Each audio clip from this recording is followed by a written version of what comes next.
দাৰভাজা gas কাটাৰ নৰকৰ দুৱাৰ নামেৰে পৰিচিত এই গাঁতটো বহু বছৰ ধৰি একেৰাহে জ্বলি আছে। তুৰ্কমেনিস্তান দেশৰ কাৰাকুম ৰেগিস্তানত অৱস্থিত এই গাঁতটোৰ পৰা মিথেন গেছ ওলায়। তাৰ ফলত এই গাঁতটো একেৰাহে জ্বলি আছে। এই গাঁতটোত কেতিয়াৰ পৰা জ্বলি আছে তাৰ বিষয়ে সঠিক তথ্য নাই। প্ৰচলিত তথ্য অনুসৰি 1971 চনৰ ছোভিয়েট সংঘৰ ভূবৈজ্ঞানিক কাৰাকুমৰ ৰেগিস্তানত খাৰুৱা তেলৰ ভাণ্ডাৰৰ বাবে ছাৰ্ভে চলাইছিল। তেতিয়া এই ঠাইডোখৰত তেওঁলোকে প্ৰাকৃতিক গেছৰ ভাণ্ডাৰ পায়। কিন্তু ছাৰ্ভে কৰাৰ ফলত সেই ঠাইডোখৰত তিনিটা ডাঙৰ ডাঙৰ গাঁত হৈ যায় আৰু তাৰ পৰা মিথেন গেছ ওলায়।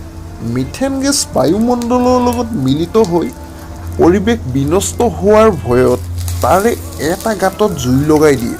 তেতিয়াৰ পৰাই এই গাঁতটো আজিলৈকে জ্বলি আছে।